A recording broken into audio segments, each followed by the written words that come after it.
Hello guys, welcome to the £3.30 podcast. It's Asha, Reem and Sana. Thank you to everyone that's obviously shown us so much love and supported the podcast so far. Like, we really do appreciate it. Yeah. And we're listening to you guys' feedback, and we really do, like, we're listening to it, taking it on board, and like, inshallah, we can only get better. So the podcast is available on YouTube, Spotify, and soon come podcast app as well. So wherever you listen to podcasts, that's where you can catch us. We're trying to make it as easy and accessible as possible. And also shout out to my guy Nathan on the, I'm going to say on at by Nate Rose. At by Nate on Rose. The keys. For helping us edit this and like listening to our nonsense. Yeah. But yeah, so as Sana said, it's going to be a bit of a shumbuck one because we're in the car park of a service station by the motorway on some field. Like, it's just long. We're just so long. We are long. But yeah. But can we explain? And I feel like, Sana, we owe you an explanation as well. Reem Sana explanation. Yeah. Basically, yeah. I'm not involved. Basically, this is the funny thing about mental health, yeah? You wake up one day and you're happy as Larry, chilling. The next day you wake up and you're sad as Sam. Or whatever. Sad as Reem and Lul. Sad as Reem and Lul. Right? And it suddenly becomes really difficult to do very, very, very not small things. Do you know? Go on. Go on. I was going to say, I knew it was going to be a rough day when I hopped into Reem's car and she goes, "You're right," I started crying. Sana's bare quiet. Hold on. I knew there was something wrong. As soon as I heard your voice, I was like, nah, something happened. Who, me? Yeah, you.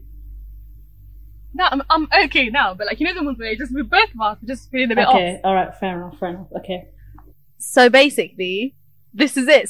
So even I was telling Shumbuk today that I was like, yeah, we're going to get the house ready, we're going to record, I got into bed, I cried and napped. Aww. For what reason? No, but this is it. Like, you think everything, you're all cushy. I went on a long walk with a friend of mine. I was chilling, loving life, and suddenly I got home and I was like, why do you feel sorry for Reem crying and not for me? You're just like, To be fair, not even like, I've seen you cry enough times and I have pictures and I have videos. Yeah, I cry bare. Pictures and videos. You know, when you record yourself crying or do it in the mirror. Do you guys ever cry and then look at yourself in the mirror real quick to see Yeah, I do. You gotta catch a glimpse of yourself, that ugly cry face. But yeah, so basically, I was saying it's hard, and I was thinking, I can't flop just because I'm feeling a little bit low. Apparently, Shumbuk, I don't want to speak for you, but you know, she could relate to some degree. And so we said, you know, the therapeutic thing to do is go for a long drive. And Fair enough. Here we are. We just thought, it just feels right. And I know you understand because I feel like we've done this. Always. But here we are, not really driving, just parked up holding the microphone. No, but even just to get out, I feel like it makes a massive difference, and like just kind of just chilling with you girls, like it's just calm, isn't it? Aww. But that explains why it's been a bit dusty. So Sana, more than anybody, accept our apologies, because I was the cheeky one who was like, 6 p.m. sharp, yeah? And then you were like, Oh my days, it's like 7:40. I know. But yeah, so anyway, so we just want to say, like, I guess part of why we did this is like, you just got to look out for yourself. Sometimes you're like, it's not by force, just get on with it and, you know, do things that are like, that feel really hard. Like sometimes you just got to take it easy. And if it means that you're going to do it but at a slower pace or whatever, then, you know, so be it. It's pretty amazing. We even got out seeing how we felt today. Not gonna lie, I was gonna suggest, can we all just Skype from our homes, please? Because I'm not even trying to leave my bed, like, you know the ones. But yeah, no, alhamdulillah, we're all good, man. All good. Yeah, we're here. So yeah, that's one of the reasons that it's been a bit peak. But yeah. How are you doing though, Sana? I'm good, man. I'm just trying to clear my throat for the past hour, so excuse me for that. No. I'm so sorry. You were throwing shade when we were like, yeah, I don't feel very well mental. Yeah. I was like, this dickhead. No, I'm good. I went to the gym today for the first time in a few months, and I had a healthy meal after. It was good. I'm gonna feel it tomorrow morning, but you know. Okay, can we just explain, yeah? Anyone that's ever been to Doha, yeah, and that knows about tea time,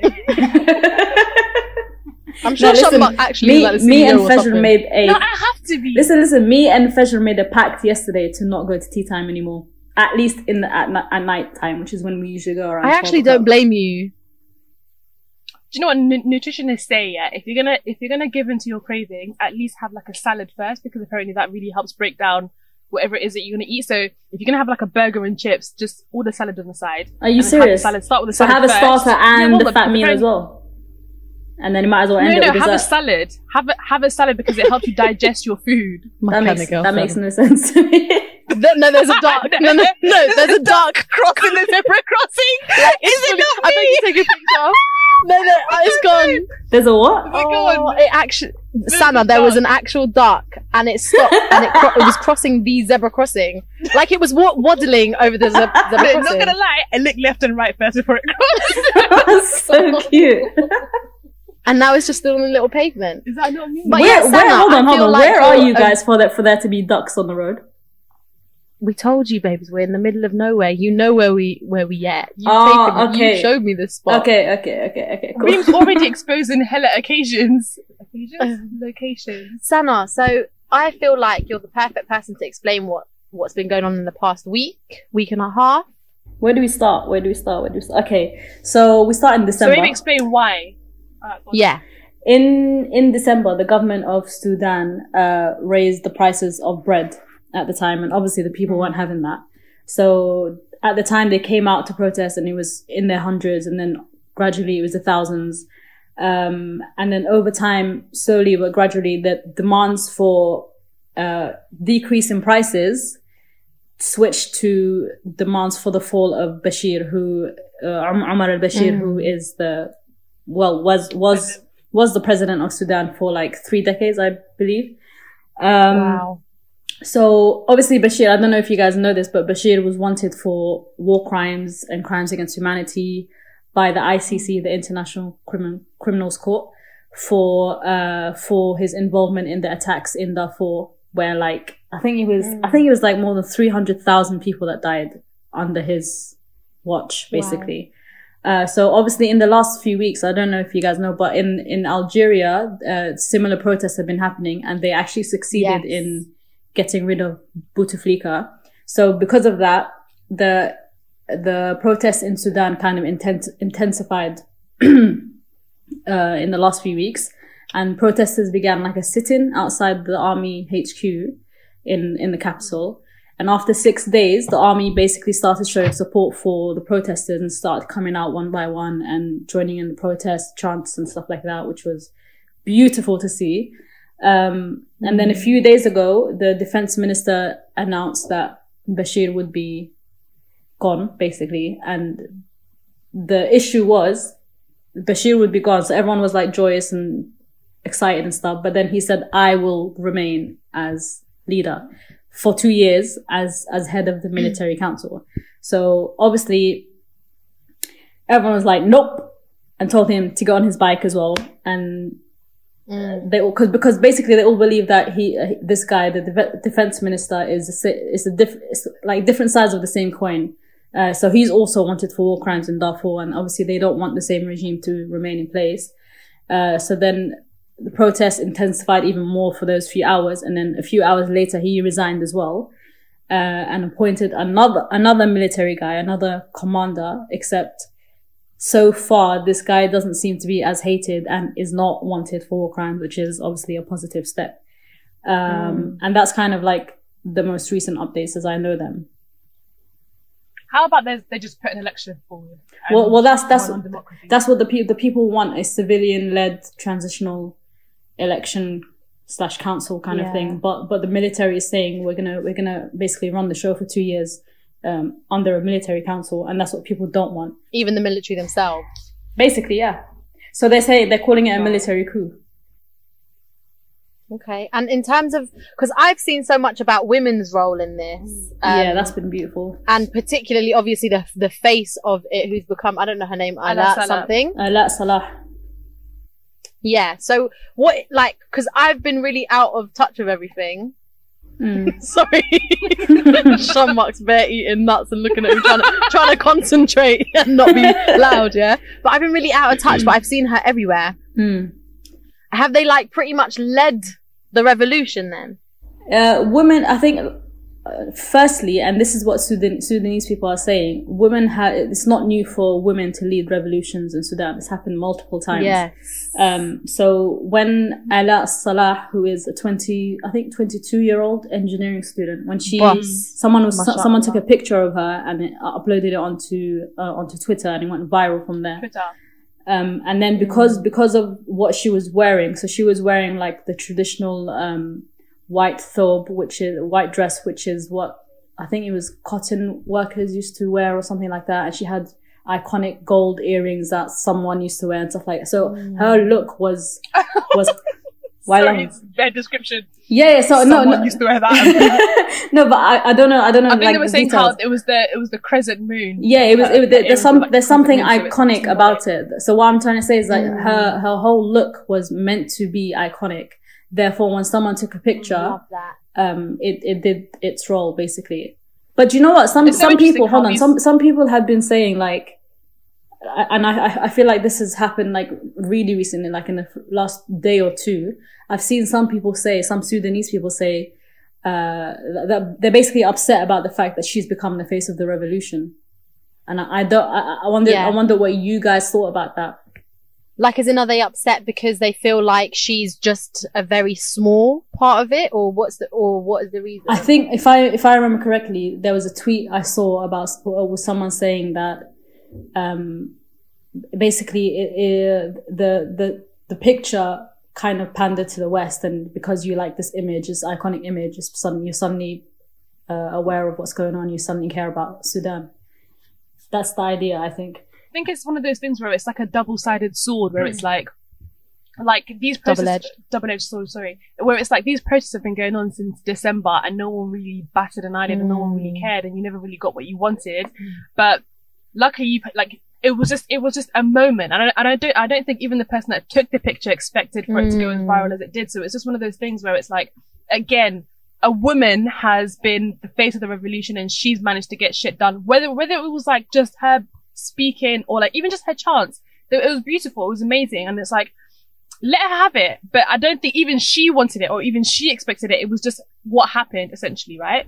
So it's like, you can't really like come for her for doing what she felt was right in the moment. No, I don't think they're coming for her. I think the problem is that they have a problem with the West like basically jumping onto the bandwagon just because there's an image that they like. But yeah. I don't understand this. To be honest, I only brought this up because I wanted to hear you guys, but I don't understand this logic because it's, number one, on one side, like journalists like myself, whenever we put something in, whenever we create a story, it's because there's been talk about it. So that image wouldn't have hit the headlines if everyone on Twitter and Instagram wasn't talking about it. The only reason we report it is because there's hype about it. 100%. And I think also we're quite a like a visual generation, and it's like that's gonna just capture people's eyes. And I get where people are coming from to some degree, because it's like this has been going on, and then only when this image that you like has come up, but it's like the point is it's done something, and it's moved them forward. So at the end of the day, it's like that should really be priority, in my opinion, with this situation. It's like the same situation that happened with the refugee crisis, when that image of the 3-year-old on the beach went viral. I think if it raises awareness, and it should be, we should kind of celebrate the fact that it's raising awareness as opposed to anything else. But so what are they actually upset about? The fact that the West have jumped on this picture and that's the reason why it's gone. What? I don't get it. That's what I don't understand it either. I think people, like Reem said, people are just upset that this has been going on for like 4 or 5 months, and which is no fair. One has batted an eyelid. But what's the alternative? That we don't hype about it? And that's why people film, and that's why people record and share things on social media. And even if we look at all the types of things that have happened in the last, I don't know, 7 years or 10 years, where people are actually sharing things that are going on, it's because they expect that it's going to raise awareness, and it's where journalists are not necessarily covering it, like you said, and then decide, actually, there is a lot of hype around this, therefore let's have stories about it. I think it's a positive thing. Yeah, definitely. But also, if it's one of those situations where if even Susan from Cornwall knows about what's going on, you've done your job. 100%. Do you know what I mean? Like, it's had the impact that it needs to have. The world needs to know about the atrocities that are going on. And like Sudan can't be another Arab country, or like, do you know the ones where it's like, it's African, but like, you know the ones where it's like, it can't be another country where there's been a revolution led by young people that's gone to shit. It can't be. And I think social media and like the media representation and like coverage, it does help to some extent, because now you've got Bashar who's stepped down, like, because of world pressure, like global attention to the situation. Whereas if it never went viral, no one really knew. Bruh, my guy would still be in power. He wouldn't give a shit. Their mans would have died. Imagine like holding on for 30 years. Like, they have no shame, generally. This is it. Imagine just feeling that entitled. Who raised you? Innit? Who raised you for you to think this is okay for you to do for decades? This is how uncles move, you know. This is literally how they get too comfortable. Okay, so it's a positive thing, really. Yeah, so far it's been positive, but like now it's just a case of, okay, what happens after? Because it's always hype and it's always like exciting when you get that demand first, that initial demand, which is to step down. But then it's what happens after, as we've seen in other parts of the Middle East. Yeah, that's what counts now, innit? Hold tight, Alaa. Hold tight, sis, B. Hold tight, all the Sudanese. Thanks for that, Sana. No, it's nice, because I was struggling. I actually do find it really hard, like listening or watching the news and stuff. I just get a bit, I don't know. It's just so much all the time. Yeah, so to have it said, I feel like we've gone through this too many times for you to like. 100%. It's too overwhelming because of what's gone on in the past few years. So don't blame you. Yeah. So it's nice to hear it in a way that makes it feel a lot more understandable and in a short, like, efficient way. Remember the time you were trying to take a picture in front of the car? Who? Shambak. The video. when you were trying to take a picture in front of the car and I beeped. I don't remember. We'll actually post that soon, I think. I think it's worth it. Sorry. No, we're gonna I think if there's enough demand for it. Okay, when this episode drops, head over to our Instagram. We'll do a poll if you guys want to see the picture. I think it should be when we get a certain amount of followers.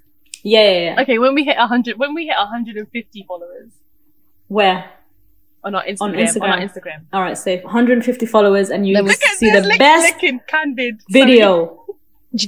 Do you know what, Sana? I feel like this is where we should be posted from these places all the time, so we could actually get footage of things like the duck crossing at the liver crossing and the little photo shoot, because it's actually really nice. Yeah, it's like sunset as well. So what else has been happening? Moving on from one set of Arabs to another set of Arabs. Yeah. So, Reem, take it away. There's a guy called Notes. Oh, good old. What, Notes the Arab, yeah? So basically, Notes what, sorry? Notes the Arab. No. You know Notes the rapper? Yeah. Notes with a 3, yeah? Addison Lee guy. Notes. No. Not as... Okay, so Notes posted well, I don't know where he posted this, but all I saw on one of them little pages on Instagram was a video of him sat in the back of a cab going, I'm sure he was high, bless him. And he's like, Arabian girls they're just loyal, like you won't see them chatting to any other guys, You know, it's quite cute he called us Arabian, because I never hear that. But anyway. He probably just came back from watching Jasmine and Aladdin. For real, Jasmine some and exotic Aladdin, girls. Not even just Aladdin, innit? Yeah, so anyway, it's very sexist not to include Jasmine. Sorry, boss. So he nah. Sorry. No. What are they doing? I wish you were here. There was this tiny old little like. Did it have 3 wheels? I don't know what it did, but it was proper speeding. The Shambak's car. I'm dead. So that was your car. So you had a yellow car. Excuse me. Hold on. I've never had a yellow car. Have you ever had a car? Have you got a license? Oh. Where's your provisional? I ran circles around you with Doha on the quad bike. What? We'll share the quad bike video as well. Just saying it was banging. She actually didn't, just like. I did. Anyway, so back to Notez. So he's sharing this video going, yeah, Arab girls are loyal. So I obviously, at this moment, think people are going to be annoyed in the comments. People are going to be like, what are you talking about? So I click on the comments, and one person said, and it actually killed me. It was like, yeah, they're not loyal. It's because they're shook. Like, if their uncles are around, they're not trying to get caught talking to anyone. And I was just, and then lots of people were talking about I know, I was like, what? And a few other Arabs were just saying like they're not loyal. Arab women themselves, some Arabs are the most like, I don't know, kind of promiscuous and all of this kind of stuff. I know they went in, but I think it was like, I think there's a notion that we are very to ourselves, and Submissive. it's like, yeah, and it's like, it's totally not true. Like someone said, we are just shook, like dads, uncles, everyone down the road. Yeah. And then obviously it kind of triggered a discussion about, I don't want to say it. Do you think there will ever be a time where Arab girls are ever allowed to date black guys?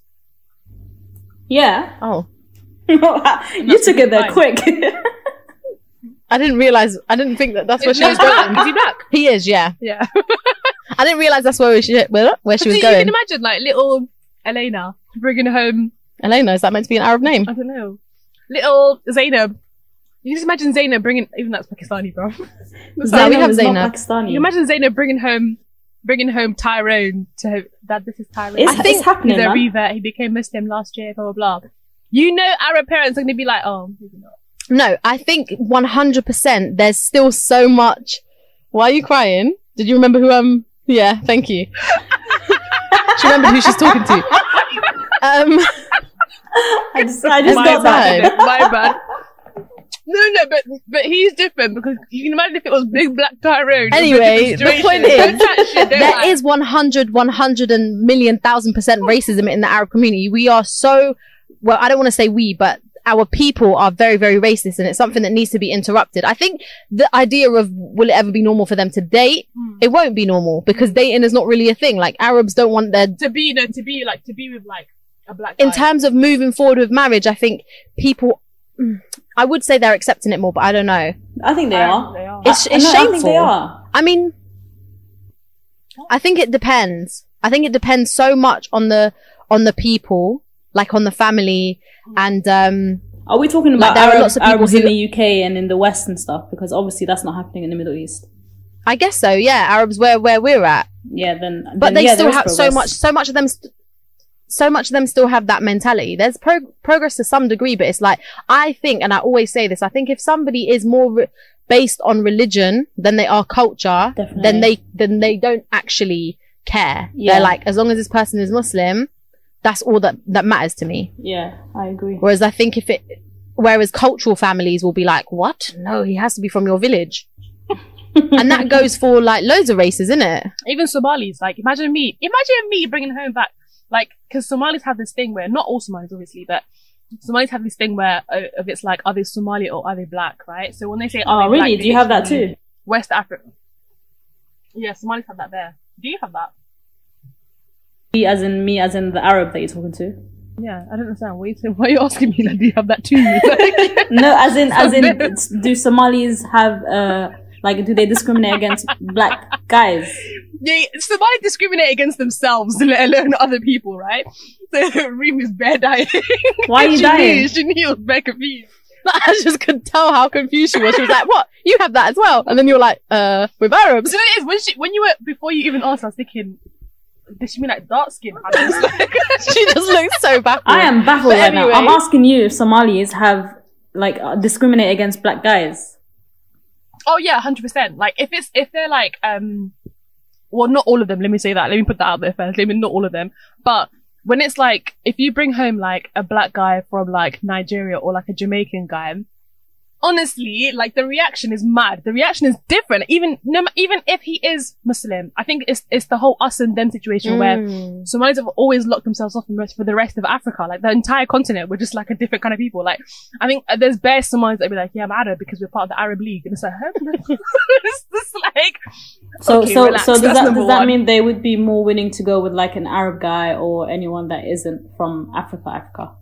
well, I can't speak for people, but from what I've seen, the only thing that I can comment on is the whole anti-black sentiment within even the Somali community, where it's Wow. like, you don't even, like, literally Somalis don't even consider themselves to be black. Like, when I say black, they literally mean like, they don't like to be like associated with the rest of Africa, but that's not everyone, because obviously that's not me. Yeah. But it's just like, it's a weird one where it's like kind of like generational influence has seeped into like the younger generation. And now it's like young people think the exact same way, right? So even like, when I say even Somalis within Somali culture hate each other, it's like me, for example, right? So my family, I speak Swahili, yeah? So it's like, people will look at me like, so we're called Sijui, yeah? Which to me, honestly, anyone come to me with that word. Okay, what does it mean? It's rude. It's so rude.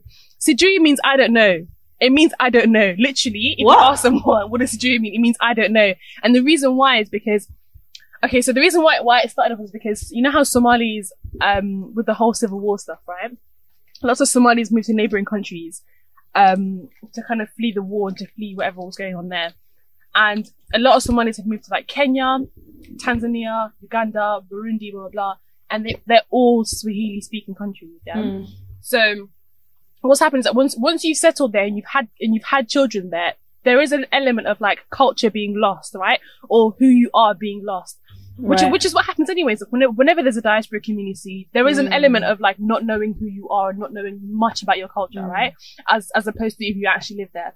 So there was Somalis that were asked, like, we have this like tribal system, right? So if they ask you like, who are you, right? So, and they'll be like, oh, Sijui, like, I don't know. So, right? So then that's how the name got attached to Somalis, where it's like, oh, you're Somali Sijui, because you don't know who you are, you don't know your language, you don't know where you come from, you don't know nothing about it. So it's disrespectful, because here I am, yeah, granted, I don't know my language, but it doesn't mean I'm any less of a Somali. And it's like, I know everything about my Somali culture. I know how to cook. I know how it is. I know how it's Somali food, blah, blah, blah. I know my culture very, very well. And I'm proud of being a Somali. But when you're ostracized because of what happened in my country, like it's something that it's come out of my control. Do you get it? So it's disrespectful. And like, so Somalis have this thing where even Somalis that have lived in Kenya or like Tanzania, wherever it is, are ostracized and looked at the different, right? And then you've got the whole tribal system where it's like, you're this tribe, so I don't cook you. Do you get it? I think that's it though. I think it is the tribal stuff. I know, I think there's more, trust me, it's more than that. Yeah, maybe because obviously I don't know that situation as well. But like I think that it's that kind of cultural stuff, and I think it ties so closely with the tribal, because it's like what you said about it going through generation and generation is real. Like we assume that the next generation will be a bit wiser, or not. I don't want to be disrespectful, not wiser, but like understand things a bit more. We have a lot more resource now, and it's like the fact that people choose to turn a blind eye on things that are so obviously not right. And it's a shame, because you expect that culture and all of that gets better. Like we keep the good bits of it and we let go of the bad bits of it. Yeah. Unfortunately, we're still holding on to rubbish bits just because of, I don't know, Auntie Fedwa. Auntie Fedwa. Men like Fedwa. She's got bigger problems, fam. Auntie Fedwa with a name like that. No disrespect to the Fedwas out there. But yeah, no, it happens, and this is why, like, sometimes I just feel like chucking up the deuces, because I'm just not trying to be involved. Like, it's silly. It's so silly. Like, to say, oh, my daughter or my son will never get married to XYZ because they're what? It's embarrassing. It's just shameful. So embarrassing. It's so shameful. And inshallah, like, I feel like our generation is really completely different, because there is like more mixed families and there is more understanding, and we have a better understanding. I think once you kind of cut ties with your families, like your own family, you can now install your ways of parenting, and they have to accept it, because that's not no one. Yeah. Ngombe.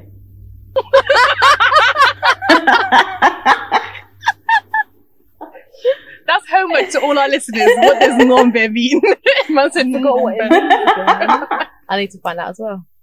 Comment on our latest Instagram post. What does ngombe mean? How do you spell it? Give everyone. I'm not gonna give everyone a hint. Ngomba. Ngombe. Oh, BA. I would have gone B. Oh yeah, I would have gone for the E. There's also an apostrophe in the middle somewhere. Oh, between the N and the G, innit? Ngombe. So, speaking of all of that kind of tribal, racial stuff, I think it would be worth noting how many of us every single day have to deal with microaggressions and casual racism in the workplace, education, institutions, I don't know, anywhere, like even hospitals, you know, the ones where people make assumptions just everywhere. And it's really tiring. It's exhausting, wallah. And I feel like a lot of the times it's like whenever anything has been noted or anything has been sort of been made aware, like if you complain about something, the complaint has always come from a person of color. It's never come from a white person. No, let's just be real. No, from my knowledge, from my experiences and the things that I've witnessed, and I could be completely wrong, right? I don't want to make any general or any sweeping statement about your actual experience. But from my experience, it's always been a person of color. It's always been me complaining about something. Whereas my peers who happen to be white will not say anything because it doesn't affect them. If there was ever any cases of abuse towards people that belong to the LGBTQ community, people who, like if there was any sort of like sexist comment that was made, if there was any sort of anti-Semitic comment that was made, it's flagged and it's treated upon and it's acted upon and it's nipped under the bud really, really, really quickly.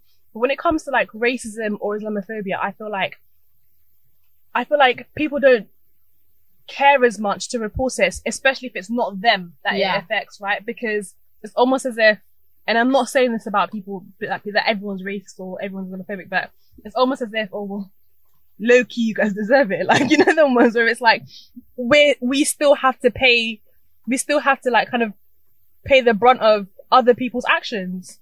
And the vast majority will say to you, this is not what Islam is about.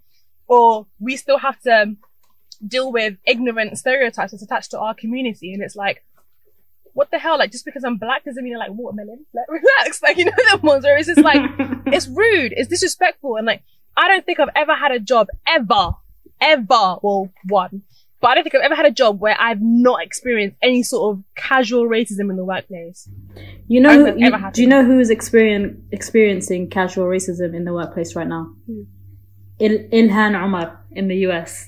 She is experiencing madness. Like I don't know if it's casual. Exactly. I would not be surprised, and I hope to God this doesn't happen, but I would not be surprised if this girl gets killed because they're literally putting like a target on her back. Yeah. It's actually Did you not insane. see what President Trump tweeted the other day, the video that he tweeted about? Because obviously she was like, because some people said something. When you knew what she was trying to say and you knew what she was trying to explain and you completely decontextualized something for your gain, and he's still out there like a top dickhead saying, I am not encouraging white supremacism. Yeah. You're still doing this. You're still saying this, and then you're putting her at risk. Like, how reckless is that? Sorry if I sorry, but like, it is so reckless to do stuff like that. But at the same time, when it's like, again, a Muslim woman talking up about something that she knows and she can talk about, you're trying to put her down. You can't. He's and it's not just Muslim woman. She's a Muslim woman and she's also a black woman. So that's two things that they're trying to get rid of. I feel like it's hard enough that racism and all the discrimination exists, but then it makes it so much more tiring to have to always be fighting and always be trying to prove a point. Like, and that's exactly what we were saying earlier about, Shamak was talking about, Asha was talking about, allies and like how we need more allies. Like, if you're going to hear something like this, and yes, it might not be about you, but you hear it, you feel it doesn't sit right, it's not comfortable, you know it's wrong, like, share it. Don't make it be on that person. Like, if Shamak's hearing something about Somalis, or I'm hearing something about Iraqis or whatever, why should we have to hear it then share? Like, it's tiring all the time. I find it interesting that if I'm in the workplace and I've heard someone say something about, oh, Pakistanis are this, or Arabs are this, blah, blah, blah, I will be the one that will pipe up. Your colleague is making a racist, Islamophobic, like, just horrible comment, and yet you're still not going to say anything, and you're leaving it to me, Asha, the black person, to have to say something about it. And really, it's up to management. Like, really, this stuff should be nipped in the bud from, like, every single person should have to go through some sort of training. If they're not, for some reason, it's not in their common sense, or they're just pure ignorant to it, because sometimes that happens. Like, there's people that come from all over, especially in London, I think, like, you know, when you've got people who've come from, I don't know, Gloucestershire and that, and who have been raised in a little village and there's not that much diversity. Like, okay, you are not used to this. Let's make sure that we get you used to this. Do you know what I mean? What happens when it's coming from, like, the top down? Like, if it's a problem with the management? When you go to HR. Yeah. HR don't do shit though. Sorry. Bro. No, you go to HR and you build a case. Yeah. You put in a grievance against your manager. because HR is usually external. It can do, yeah. HR is usually external. They don't really have any sort of affiliation. Like the senior managers aren't in charge of them. I can't lie. I don't think I've ever experienced anything like this in the workplace. But that's because I've only worked with POCs, people of color. Yeah, when I was at the BBC, it was majority people of color, and I never really had to deal with this kind of bullshit. And when there was a comment that was made, it was nipped under the bud by everybody. Yeah, and that's not. And I'm not just talking about just if you're black or if you're Asian or black, if you're Arab, whatever. Even the white people that were there, they were like, "Nah, you don't do it." Yeah, and they would do it when no one's watching. You know them ones. So there's like no audience, and they're doing it anyways. Yeah. So it's just different experiences, and it's hard. Wallah, it makes it hard for any person of color to go for a job where typically they've got no diversity. Yeah. It makes it so difficult for us because the way that we move is that we move in numbers. Like even like the other day, do we not? Even the other day, I just imagine like a pack of little penguins just moving together. Yeah, I'm friends with every single Muslim person at work. I know. Of course, you have to build alliances, man. You have to. Even the other day, I was sat in the canteen just eating my food, and this Muslim girl came up to me, she was wearing a hijab, and she was like, "Hey, I like a hijab. We've got the same one."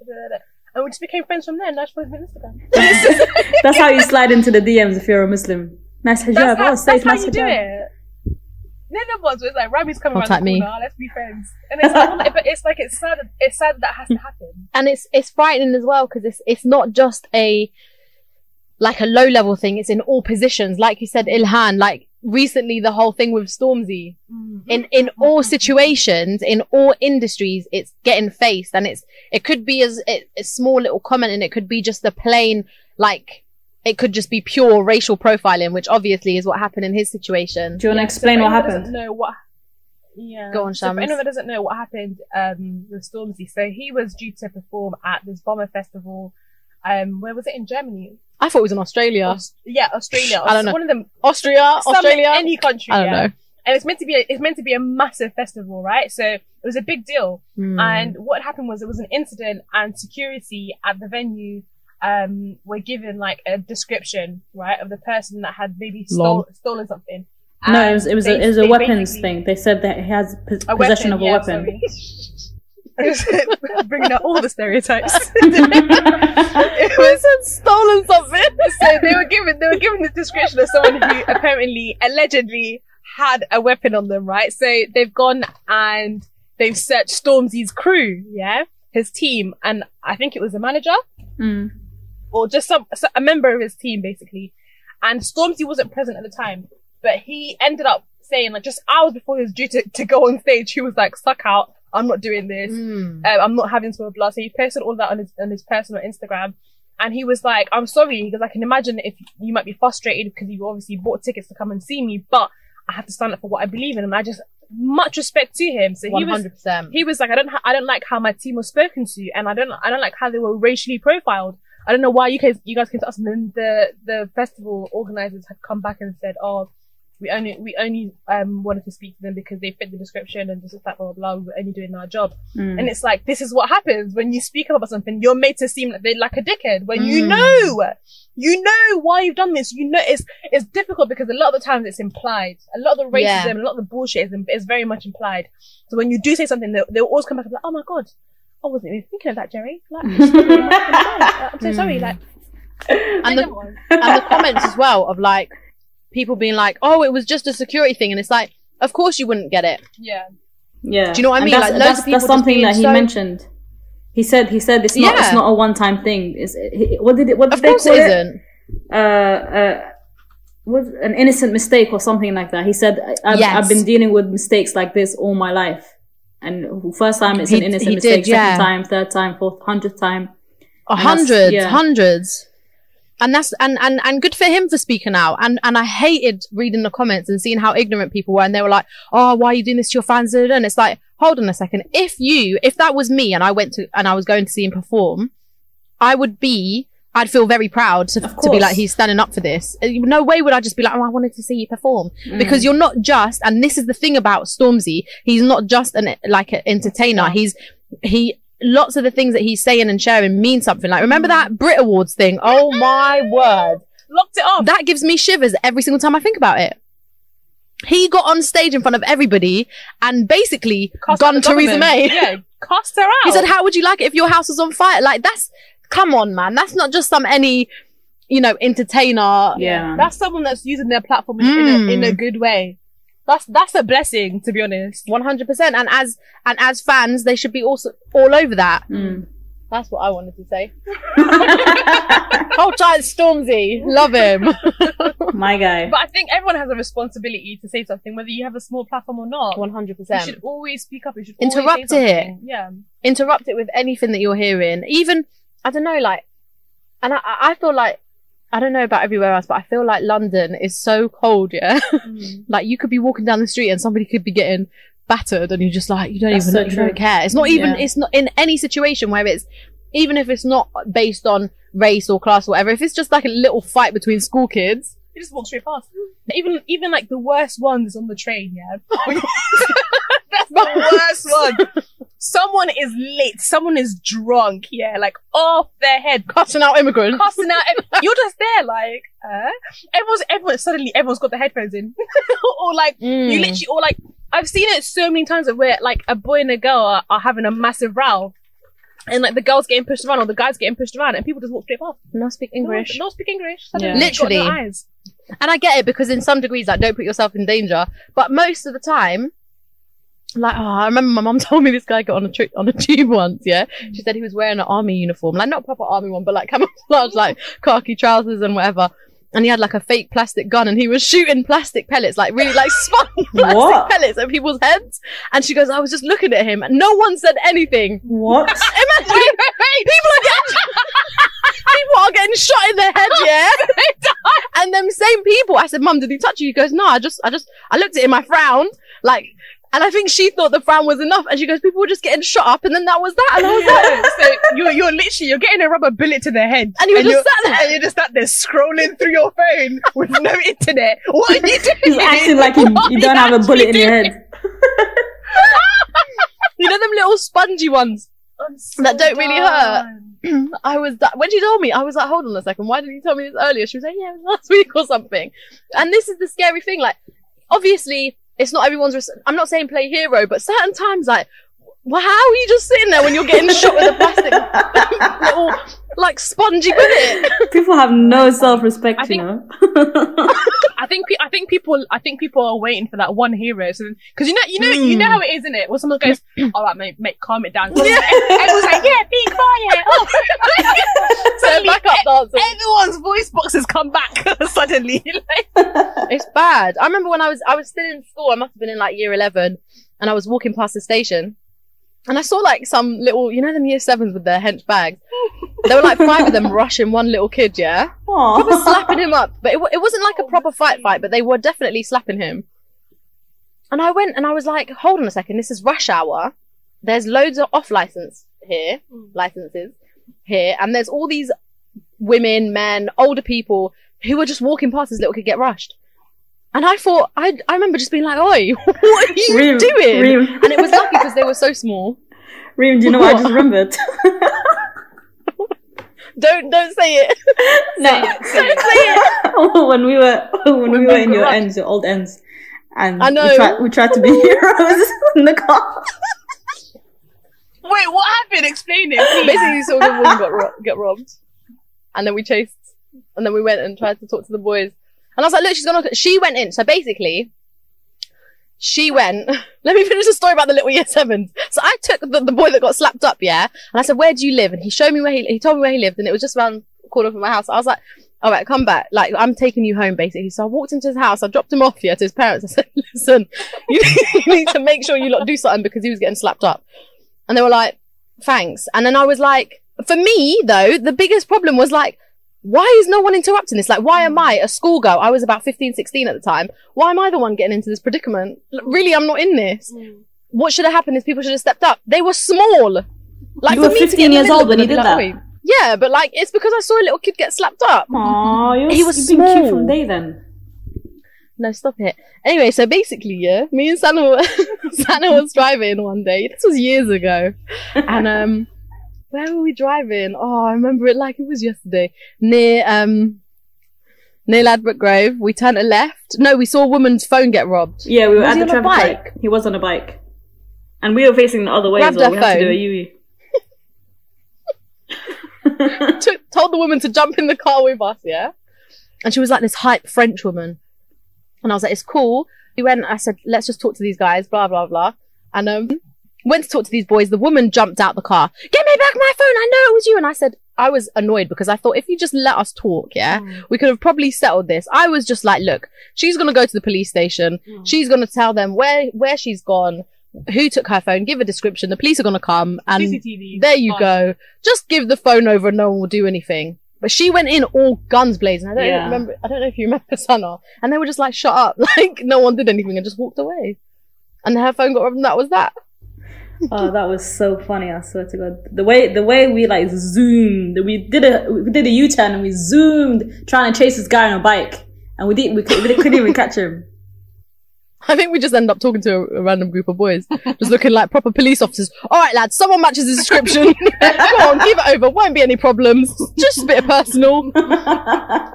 Fuck it. Anyway, so yeah, it's always good to just stand up for things, even if it feels uncomfortable or weird or whatever. It's just nice.